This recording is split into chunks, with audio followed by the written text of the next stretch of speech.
There he is. What's going on, Mr. Felder? What's going on, brother Jamal? Brother Jamal. Listen, good day, good people. Um, Shout out to the corporate trauma community out there and all those following me, Brother Jamal, and my man right here, CEO of Felderworks, Mr. Robert Felder. We are truly excited. This is a long time in the making. Yo, Rob, we get to do what we used to do that got us in trouble. All the We time. right, All the time. we could have some fun with this, right? Hmm. With a very serious topic, uh, and the name of our podcast, and this is our inaugural podcast broadcast, is Level Up Past Corporate Trauma. My man Robert Felder is the author of the Level Up Your Career series, and me, Brother Jamal. That's my preferred pronoun because I want us to feel like family. I'm the author of the defined concept, the provocative concept, corporate trauma. And we just want to bring some information to you, but do it in a way where we can all enjoy. We'll be coming to you live every week on Thursday. That's our goal. We have interviews, we have interesting people in the line of professional development and entrepreneurship and all sorts of things, money matters and whatnot, that will be coming on and helping to contribute to this effort to help promote the idea of corporate trauma, not because it's necessarily a good thing, but it is something that a lot of people are apprehensive to talk about.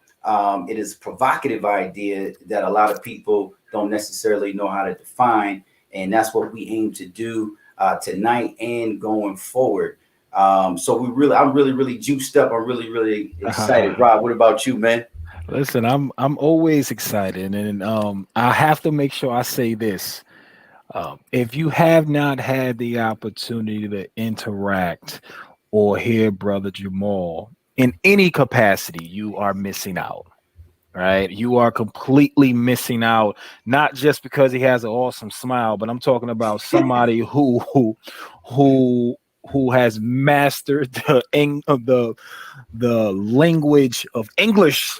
He had I'm about to mess it up now. listen, but he brings some awesome ideas, and I am completely excited. I feel like I'm about to go dunk on somebody. Oh Hey, yeah. hey, look, man, it wasn't that long ago when we was doing that, right? Oh wait. I can still dunk. Let's. Oh, I I'm not still even going to front. The way my knees, hey, man, I got a postcard in the mail the other day. It was my hops. It was like, yo, we miss you. When you ready to get back in the gym, we'll come back and yeah. visit you.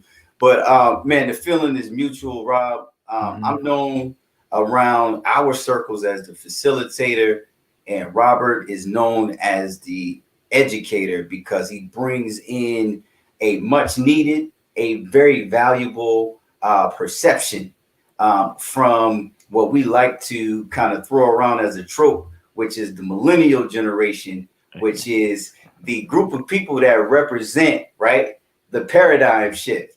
And if there was a picture in the dictionary, right, that represented the paradigm shift, right, from everything millennial and going forward, it would be a picture of my man right here, Mr. Felder. So we getting ready to get into this thing, man. So with no further ado, our subject matter tonight is what is corporate trauma, right? It's catching on out there. Robert and I have been pushing this thing for quite some time. Social media is catching on to it. I've been doing a lot of pushing content and ideas. And when I started to introduce corporate trauma as something to familiarize people with, man, I was like, this is a rabbit hole that keeps going and going and going. But I'm going to start off with a light touch on the technical definition that I came up with and coined. And corporate trauma really is the collection or disruption of yourself, the professional, psychologically, emotionally, financially, even physically, right? There's physical ramifications of corporate trauma, right? Because it's related to everything that's going on in your head as it relates to your profession. And it also, the very important thing to associate with corporate trauma is negative interactions in the workplace, right? And people ask me all the time, Jamal, well, doesn't that sound like burnout? Or it doesn't that sound like just being stressed out? You know, if you talk about negative interactions in the workplace, microaggressions, unconscious bias, all of these different things, right? And I'm just going to stop right here and succinctly put that corporate trauma is a multi-lane highway with plenty of exit ramps. You can exit off at the burnout spot. You can exit off at the stressed out spot, the microaggressions, the straight up gender equalities, and just ignorance around, you know, how people self-identify nowadays. It is all about how these experiences within the corporate industrial complex involves you changing who you are, right? And changing your behavior in a pattern that continues on a continuum. And the first symptom of corporate trauma is fear. And then we go to stress, anxiety, anger, frustration, depression. And then my favorite to explain is the cognitive dissonance piece, Rob, right? Where you are in direct conflict with your authentic self and your work persona because you've done these, you've created a caricature of yourself to survive at work because you've forgotten who you are, why you're there, what you came to get, you know what I'm saying, what you're leaving behind. And your humanity is totally left out of the picture. And so these two competing personas create discomfort. That's why people go home, Rob, and feel exhausted. You're right from a blue, you know, you have a white collar job, but you're exhausted physically because you've been acting all day. You've been competing with yourself and putting up with things that you wouldn't normally put up with in your personal life, right? Like you wouldn't talk to me like that if we was walking down the street together. Like that's our favorite, you know, kind of way of putting it, right? So it's these collections, but it's bred within an environment that is based on hierarchy, that top-down, old paradigm, narcissistic infrastructure that the corporate industrial complex is built upon. Stakeholders, internal and external, competition, even aspects of capitalism feed into it. You know, so I'm throwing a lot out there, but that's what corporate trauma is. But this journey with this podcast, the different subject matters that we're going to be tackling on a weekly basis, and our guests are going to help us unpack truly what corporate trauma is, because I can't sit here and talk to you about it and fully explain it. Corporate trauma is an experience, so we have to experience what it is. So, Rob, what do you think? So, when folks think about corporate trauma, I'm hoping that they really process this key piece. When Jamal and I first started to connect, and he was like, Rob, I got something. And I was like, all right, let me hear it. And he dropped it on me, and it hit me so hard. Look, I jumped again. It hit me so hard that I was like, I never thought about that before, but it made so much sense to me that I was like, oh, I need in. On so many different levels, when you think about corporate trauma, I want you to think about the impact of not being able to bring who you are to where you're going, right? Just imagine the idea. So when we talk about that cognitive dissonance, whether it's from a racial perspective, sexuality, whether it's from spirituality or your religion, imagine showing up. And it's not the point that you need to talk about where you're from or who you are. It's the idea that you can't even be your authentic self in a place that you spend so much time in. Right. And when you think about corporate trauma, I want everybody to really process there's a cost, there is a toll that you pay for having to leave who you are at home. And it's so often that we think, hey, well, show up and I'm in the workplace, I just got to work hard. Nothing else is important. That's a lie. Who you are as a person will always be important. And That's right. I'm always arguing. And when Jamal talks about millennials, I'm on the older part of the millennials. And I used to be in the office with all of these individuals who were either old enough to be, they were 10 and 15 years old, or some of them were old enough to be my parents. And they would always talk about, it's not about you liking where you work, or sometimes it's not even about liking what you do. You're there for a function. And it makes sense when you're just like, hey, I gotta feed the household. It doesn't make sense when you're talking about you gotta feed your soul. Come on. That's I want right. y'all to catch that piece. The idea that I gotta give up 8+ hours of my day not being able to be myself. I am big and black. I'm proud to be.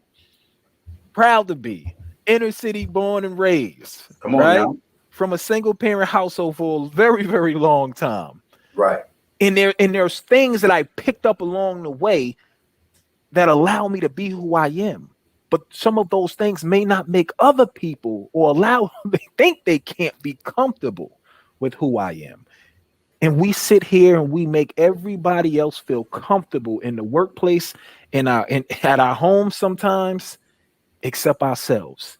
And corporate trauma brings to the table a way of getting through that and allowing yourself to level up and break free.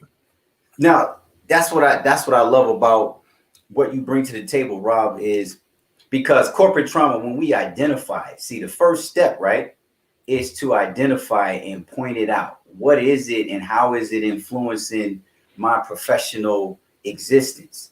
But we can't stay there. We must level up. And when we identify and embrace what corporate trauma is and how it's impacting us, because it's an equal opportunity situation. It doesn't have any respect of person.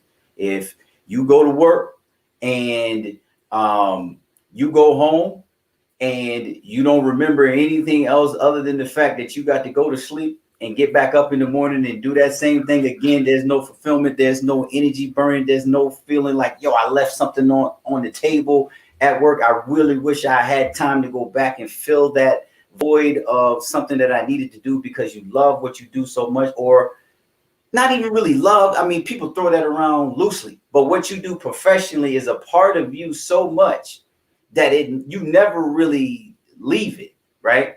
And so many people miss out on so much time in their lives dealing with the external factors influencing what they do. Rob, to your point, those 8 to 10, sometimes 12 hours a day. And you hear these stories, Rob, like people retiring and saying, man, I hated my career. I hated what I did. I did what I had to do, but it was no part of what I wanted to do. And you listen to, our elders tell these stories about, what they had to put up with. And we're looking at them looking forward, right?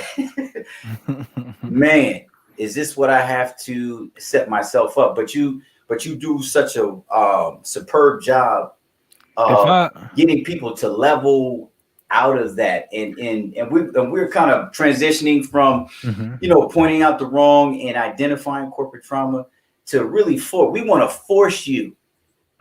Our job with this podcast is to force you to acknowledge it, so that, Rob, we can level up. And you know what? I'll throw this last piece in. How many of us, and I say us because all of us experience this, but you may not think about it in this way. How many of you have gone to work and you're just so taken aback by how many people are disgruntled in the workplace? Like how many people, they act more like animals with their attitudes than they do as people and professionals. There's so many people in the workplace that are so upset at where they are in their life, because Jamal touched on it. They're so upset at where they are in their life and what they sacrificed that when it finally hits them, that it was not worth the time nor the money. Oh, he must be cooking. They cannot help but be so upset that they have to take it out on other people. Right. And it's an interesting dynamic because they're trying to get you not to follow the same track, but they don't want to admit where they went wrong. So bruh. Listen, all of y'all listening out there, man, throw some hearts, some thumbs up in the chat. Shout out to Facebook, shout out to my LinkedIn community, shout out to all those on YouTube that's watching right now. I mean, you just hit the nail on the head, because a hallmark, right, of identifying if you are experiencing corporate trauma is when you hit that moment of clarity where, as a professional, you are literally deciding, and I've been in this position once or twice in my career, and I'm downplaying it. You are deciding literally, do I lead? Do I step up and push positive aspects of change in a terrible situation, right? And it could be all in my head. It could be the story that I'm telling myself, right? Or do I just leave and take off and go, take my talent somewhere else, right? And it is at that juncture, at that crossroads of deciding, to Rob's point, whether to lead or to leave, is when you start to reconcile, something went wrong along the way. My friends, my family, people listening, that's corporate trauma right there. I'm gonna do it how the poets do it. I'm gonna do it how the poets do it. I don't know if people, and I'm known to get off track a little bit. So, but I don't know if people truly like capture how powerful this is, because a name starts everything. A name, and then a definition, and then how you walk through it, how you experience it, and ultimately how you remove yourself in this burden off of your back. And what's being brought to the table, I'll be upfront with you, and Jamal and I talked about this. Even experiencing corporate trauma and trying to figure out the best way to deliver the podcast. Come on, which is about us. As individuals who are at the forefront of what this thing is, still processing the, hey, do we show up in suits? Do we let the personality that we have when we just kicking it on the phone be at the forefront of this? Or do we give them as authentic as we can and say, listen, you either going to take this or you going to take this. Right? Like, there's no ifs, ands, or buts about it, but it's like, not getting up here and trying to be perfectly tailored and with certain attire and certain words, but it's like, you're gonna get some of these movements that make people feel like they might be a little uncomfortable, because that's just a part of what makes me feel more about myself. And feel more like myself. At the end of the day, Rob, I'm at home. Yeah, it's 7 o'clock at night where I'm at. Same here. Like, how many people would really take me serious if I got up here, right? And it's a podcast, we're having a conversation, and you've been pretending all day.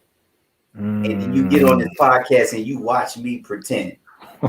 How much freeing of your mind is really going to happen? So everything that we've decided to do is intentional, and we love comments, we love feedback, because we want to make sure that we touch as many people with what we're talking about as possible. Because, Rob, every time I talk about it, right, every time I bring it up, they're like, wow, what is that? Corporate trauma. It resonates, but I don't know what it is. Yeah. And I'm like, yo, it's everything. What do you mean it's everything?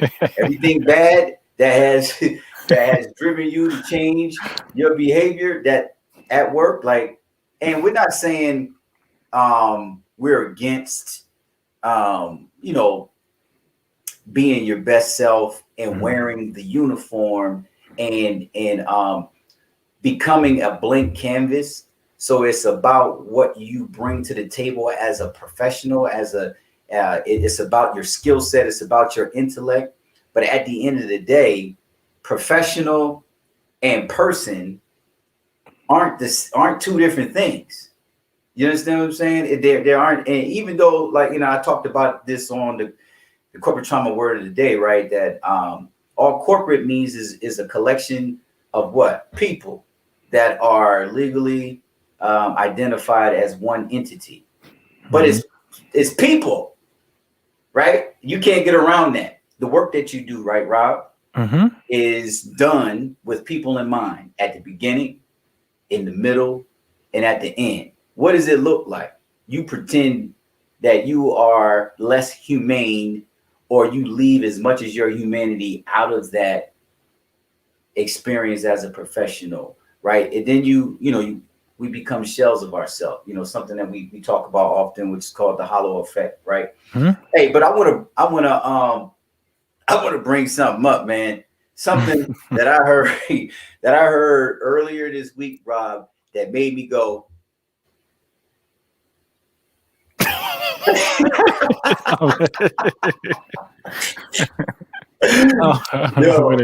Where they find that dude at? Where they find that dude at? Listen, it made me go. Let me just put that up there one more time, right? Because that's the face I be making sometimes. Yeah. And again, I encourage everybody, my LinkedIn family, my Facebook family, my YouTube family, please engage in the chat. Put some comments in the chat. Let us know what you're thinking, how you feeling. I see Charnay on. I see CBN on. I see Jenny on. So let's keep it coming. Anybody that, don't be shy. But I saw something early this week, Rob, that made me make that face. So based on news, right? Allegedly, based on, be careful here, based on what was written, there's a fast food chain, a famous fast food chain location in somewhere in Nebraska, right?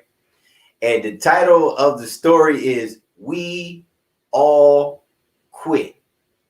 So restaurants, a fast food restaurant, everybody that worked for that location quit their job, walked out of the establishment. And some of the things that they cited was inhumane work conditions, right? No AC, being overstaffed, so showing up for a shift, Rob, that takes 7 people to optimize operations, and 3 people are in there. Upper management making promises that they're not keeping, giving excuses, but never really rolling up their sleeves and jumping in and helping out. So literally, everybody that worked at this establishment walked out. And when they walked out, it wasn't like, all right, we're just going to lock the door and leave the keys under the mat. They did this.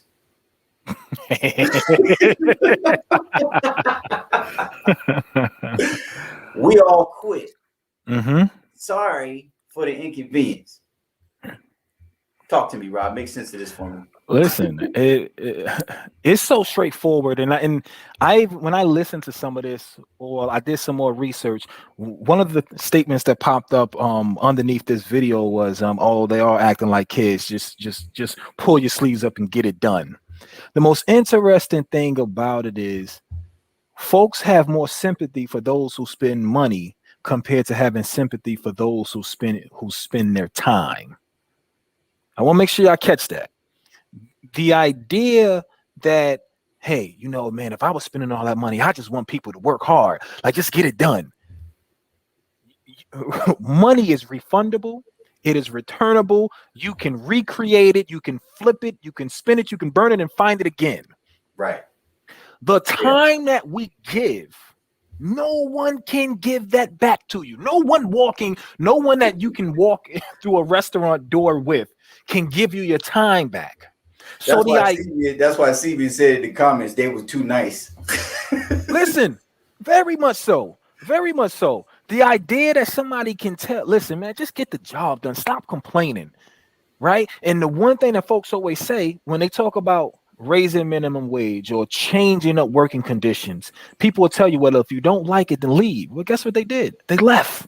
They left, man. They did the thing that they controlled that's within their power. And the craziest thing that's warped in our minds is we feel bad when we want to leave. When you're ready to quit, when you're like, I can't do it no more, you actually sit there and you're talking to yourself, well, do I really want to leave these people? Like, we're doing this work. You could be getting abused. You could be getting yelled at. You could be getting underpaid. You could go out and find a job that might be offering you $10,000, $15,000, and it's in line with who you are, and you will still take a step back and say, is this something, do I really want to do this? Everything could say yes, and you will still ask a few more times, should I leave? There's something wrong there. You're the most important business walking. The most important business alive is the one that you represent, and that is you. So when I'm thinking about them, I'm clapping my hands. I just won't get a double whopper that day. Right. Somebody stood up for something. And you know what I'm curious about is out of the total percentage of those who walked out and quit, which was everybody employed by that branch, I want to know how many percentage, how many of them had a backup plan? Because what we're seeing nowadays is that people are choosing their time, their mental health, their happiness over the paycheck. And one thing that we've learned, right, being in this this state, negotiating professional life in the middle of the pandemic, is that, yo, them roses I walk by every day on the way to my corporate trauma experience actually smell good. I don't know if I want to continue to walk by these roads. Like, it's giving people a chance to take a break and think about it. Now, this is an extreme case. It made me chuckle, right? It made me make that face. Let me pull up that face just in case y'all just in case y'all forgot it. But in all seriousness, right? It is an extreme case. It's all the way, on the other side of the spectrum. But the truth in it is, the validity in it is, Rob, is that it is a microcosm of what the corporate trauma experience is. People having a trauma-informed professional life that starts with the fear to step up, advocate, and say something. And because they don't take that first step to face the fear, it goes into the rest of the symptoms, the continuum.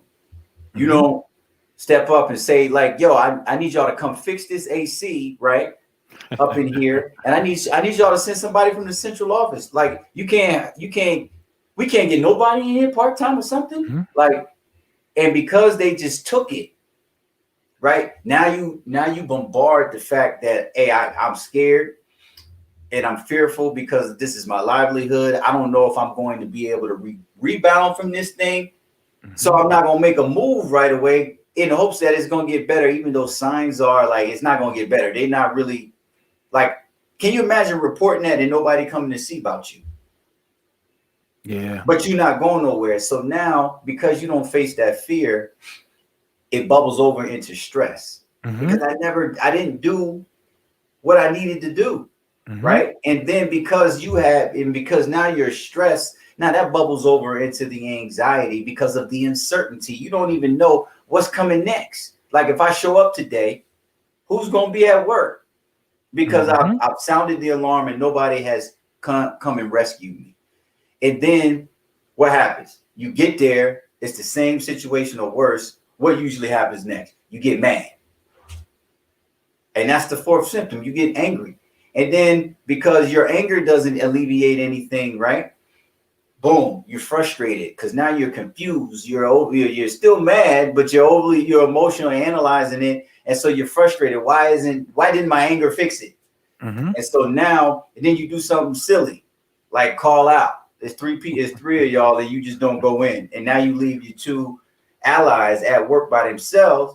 And then you become depressed because of what you've done, frustrated.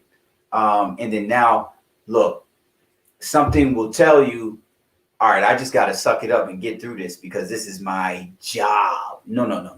You don't have to do that. And so it got so bad that somebody made a decision and got everybody together and they all made decisions the same. And that's what I applaud because it is that moment of clarity. Do I lead or do I leave? And that's the corporate trauma. You know what I'm saying? That's what it is, man. And you know what, Jamal, that brings it full circle for me.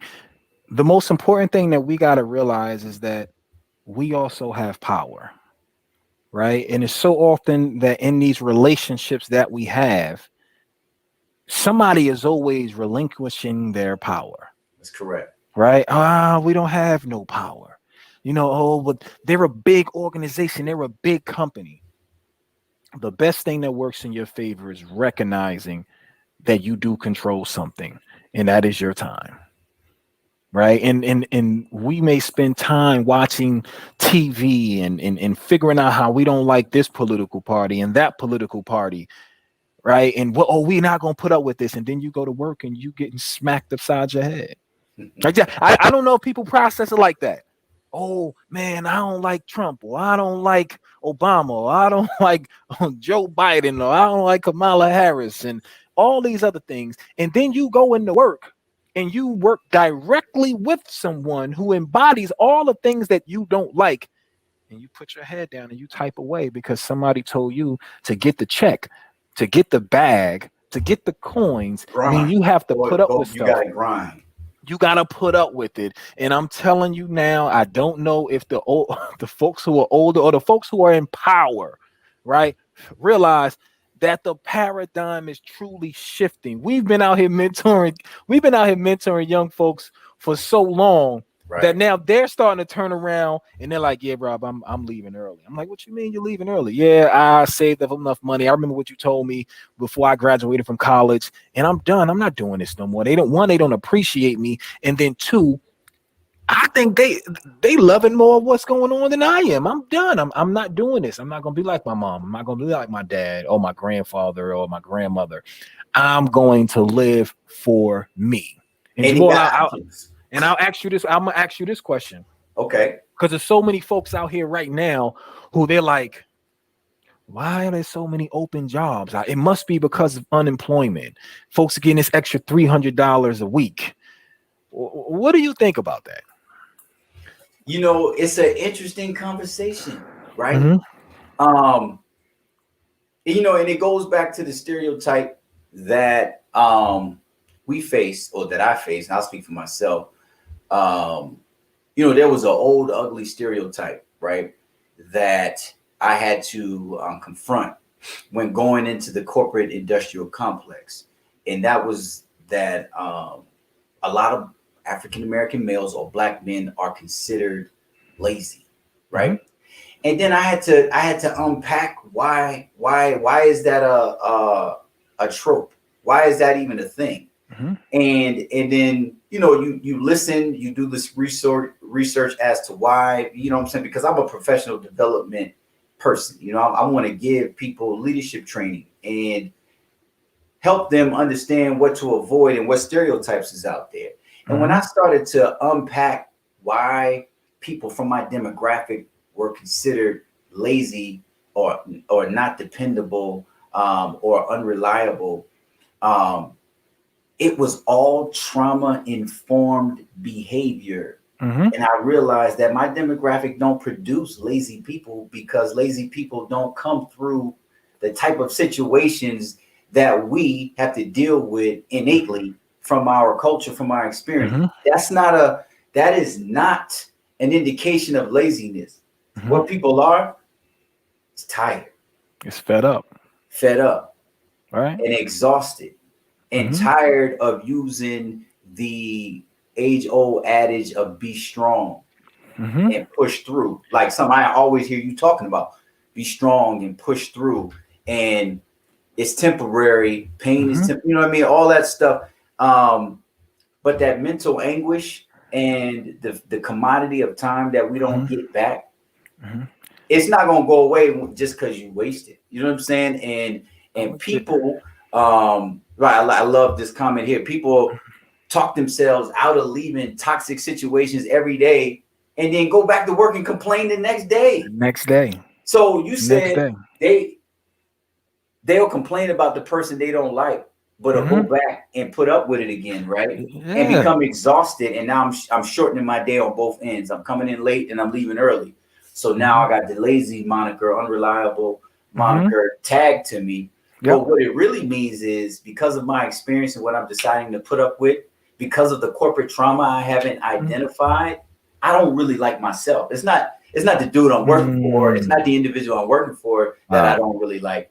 It's that I don't value my value enough to say I'm not going to spend another second putting up with it. And you either confront it or you bounce.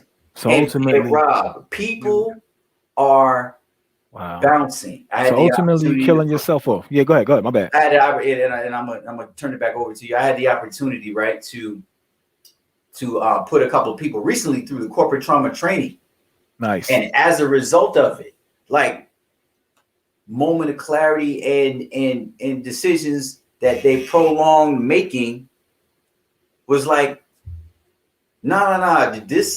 This continuum of symptoms and solutions and all these principles over here that I just been thinking that it was only me experiencing. I'm ready to make my move. I'm ready to make my decision.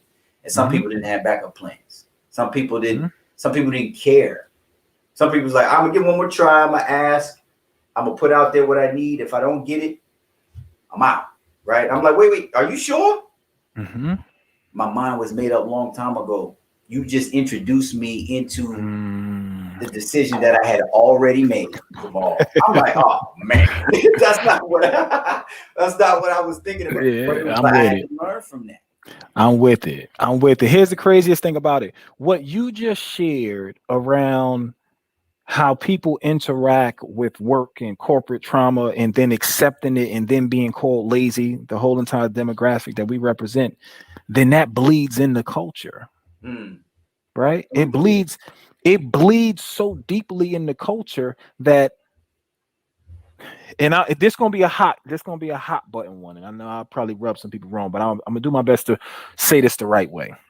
Okay, I'm with you. It will bleed through culture to the point that because people aren't appreciated on one end, because people aren't being valued on one end, so then they'll go and try to find workers who are in worse situations, i.e., you may go to a foreign country and say, well, I got something for you. I hope you're not like those lazy black men. Right? So you can get a whole group of people who can be black men and women themselves, who could come from the whole entire Caribbean, who may have never stepped foot on American soil, but believe black men or black people are lazy. Where do they get that from? Like when we really process this whole entire corporate trauma piece, it's ingrained. When they talk about the culture of America, like it is ingrained. Like everybody experiences it on different levels, but when you process, you could meet someone for the first time and they will tell you, man, like I never saw somebody work as hard as you, Jamal. Man, I thought that black men were lazy. Well, bro, you just got to America 2 months ago. How you figured that black men was lazy? Well, between what I heard in customs and what I heard from the Border Patrol and what I heard when I went to court to go get my papers, what I heard from the TV, I believe that from those 4 to 5 sources, there was no way that any of that was false. So now you can get a whole new group of people come into America and they believe that a whole nother group of people who may even look like them for some reason or another are the laziest jokers on the planet. It's a weird dynamic. It really is. You know, and it's scary and it's sad when you process that folks not only perpetuate this in the workplace, but they bring it out the workplace to build out broader cultural barriers amongst different types of people. I don't know if everybody processes that. And if I could say all that again, I would, but nah, but you know, and when you work with young people, right?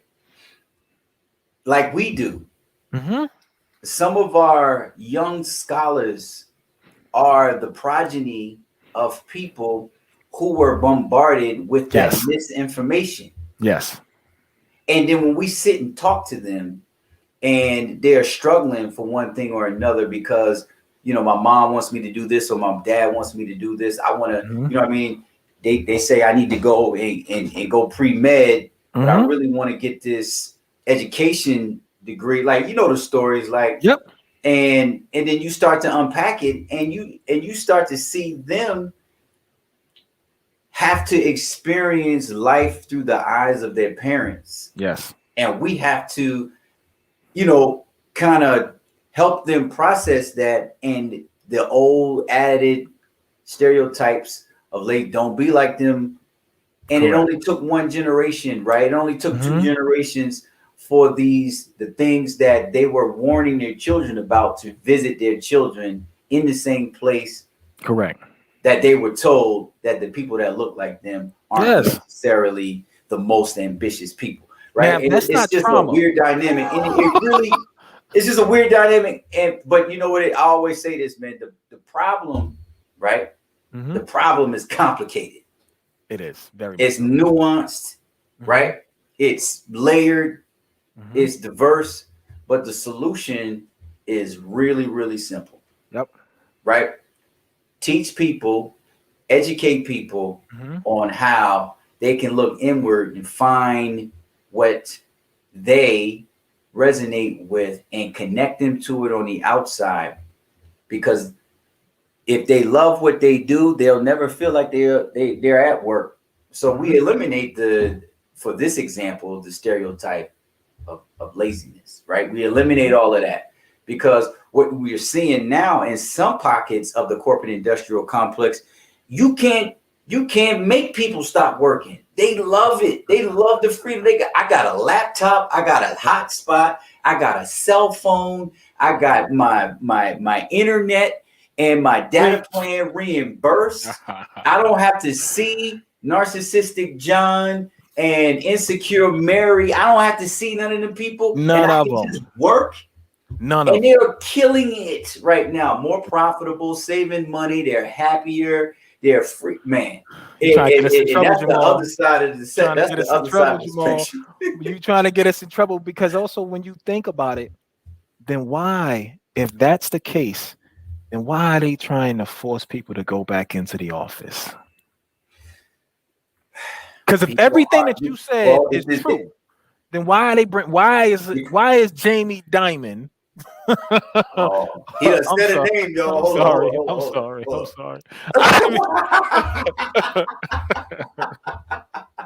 Why is Tim Cook like they're like, you need to come in this office, right? And the idea, they said, hey, well, you can come in 3 days, Tuesday, Wednesday, and Friday into the office. And the other person said, hey, you're gonna come in this office, and I'm just gonna make the face. Y'all coming in this office 5 days a week. That's my office. I feel like he was Big Red. Remember Red off of what is it? 5 Heartbeats. 5 Heartbeats. Do you know my office hours? Do you know my office hours? Do you know my office hours?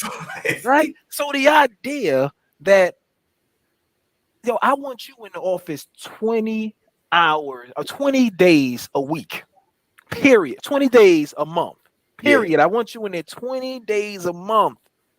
And when you process, well, I do my job better, I'm less stressed, less miles in my car, I'm not worried about traffic, I'm just worried about doing what I signed up for. And they're like, nah, that's not enough. I need you in the office because I want to see you. I want to smell you perspire. I want to perspire. I want to see the sweat beads come down your forehead, Rob. I want to make sure that your butt is in that seat. And at the end of the day, I want to see you walk out, and I want to see, you know what, man, you know, that's the person that I paid for. There's so much control when I process this. Like, it hits me. It hits hard. And they're gonna force enough people to do this right here. That's what we need. That's what's gonna be forced to happen, dude. So look, Rob, we gotta land this plane. I know. This was awesome. I'm not surprised. I just hope that everybody that's out there that had an opportunity to check this out, tell your friends about it. Come back next week. Obviously, there are going to be opportunities for you to rewatch each broadcast, and then also get a hold of them down the line. I'm Jamal. Brother Jamal is my preferred pronoun. And that's my man right there, CEO of Felder Works, Mr. Robert Felder. I'm the primary success coach and founder of Carbonado Coaching, amongst other things that we are blessed to do.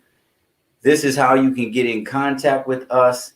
This is how we can bring this conversation in a real way to you personally, to your group of professionals collectively, or if you just want to chop it up and be a guest on the Level Up from Corporate Trauma podcast weekly. Whew, it's ambitious. Weekly, airing and broadcasting every Thursday night. Thank you, thank you, Rob. I give you the last word. It's our time, right? And I'm not talking about our time in regards to Jamal. Like those who have been at the bottom, those who have found a way to scratch and crawl, we can't give back no ground, right? We have to get to a point where it's like, hey, I can see the mountaintop.